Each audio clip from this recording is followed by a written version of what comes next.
Hello everyone, welcome to Just Invest Today. Man, oh man, I did a video about DiDi and how the stock crashed and how there's speculation that they're gonna privatize DiDi.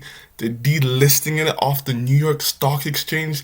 The Chinese regulators do not want it on the New York Stock Exchange. So, man, this big news out and look what happened. It was at $8, 8.12, and then boom, went all the way down to $7.57 a share. And guess what?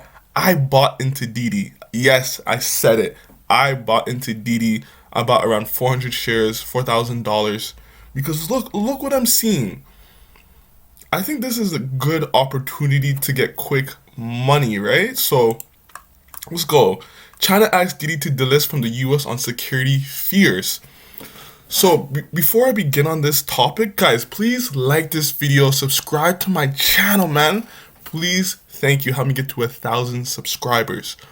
So I've been reading the Warren Buffett letters, so like religiously, like the old ones from like the 1950s.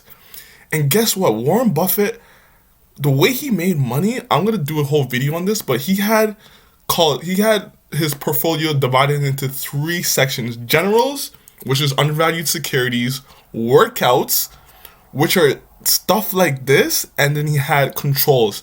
So workouts are opportunities like this. They're mergers, they're special acquisitions, they're bankruptcies, etc. Right? So this is perfect, right?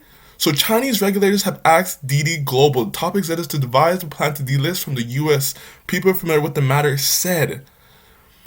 And then look, but the thing about this is too, when Warren Buffett did it, he didn't really do it on rumors. Because the rumors, we don't know if these rumors are true. And you have to understand the perspective on why China is doing this too. Because China understands that DiDi has 90% of the market when it comes to ride hauling. So it's like an Uber. It's basically the same thing as Uber, but they have 90% of the market. They have a lot of security concerns. And I remember this when, I forgot about this, but remember when they IPO'd? China had an antitrust against DiDi and they told them not to IPO yet, but they didn't care. They just IPO'd.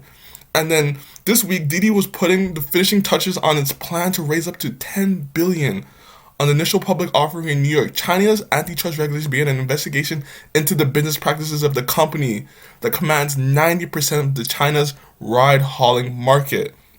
DiDi is now under close scrutiny by a whole host of regulatory authorities. So this is even before the delisting. They have like around 6-7 pretty much CCP all over them about their antitrust.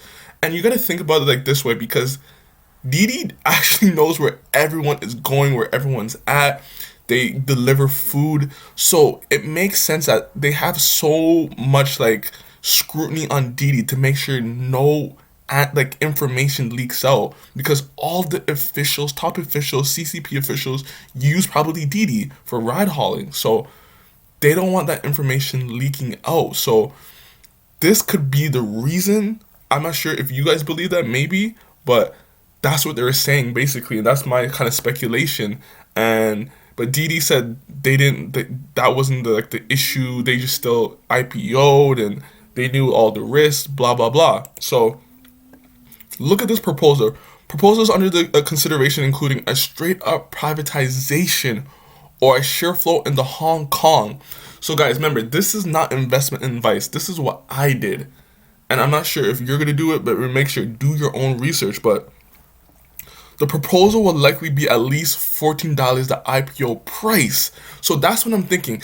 If they take this company private, the private price is like $14. And look, DiDi's selling at $7.88. So I'm saying that you can get an easy double right here. There's the easy, nice, straight up double if they go private. But maybe they don't go private, so that's the risk. They might not actually go private. The next risk is that they said they might switch their shares. They might do an IPO in the Hong Kong Stock Exchange. They cancel the US Stock Exchange, and then you can switch your shares over to the Hong Kong Stock Exchange. But that's like probably less likely. I'm not sure if that's ever been done before. Like, I'm not even sure this has ever been done. So I doubt that will happen. It might happen, but I think the privatization, if the shareholders agree, is probably more likely. So that's why I bought it. I bought it because I think this can do. If they just go private, it's a $14. You just make a quick double like that, like just a quick double easily. And the other risk is that we don't know the time frame of when this is gonna happen. If people on DiDi say no, we don't want to do this, and they fight back and forth, who knows what's happening? So we don't know the time frame of when this will be done.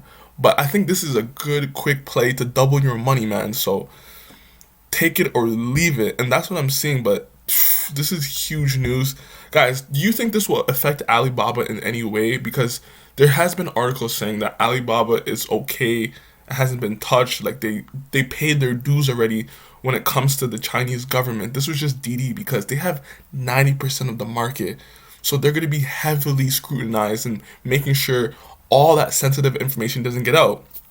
And they told them before the IPO that regulators were on them. They made sure like this information doesn't want to get out. So, and they still went through it. So maybe it was DiDi's fault for actually IPOing. So do you think this IPO will happen maybe in Hong Kong and then you can just switch your shares? That's not what I want. I want it to go private, so it just goes up to $14, and because that was the original IPO price. You just make a quick double if it goes up to $14, but there is a lot of risk with that because that might not happen. That probably could just cancel out because shareholders do not agree with the $14 price to make it private. So what do you guys think about this? Do you guys think this is a good play, a bad play?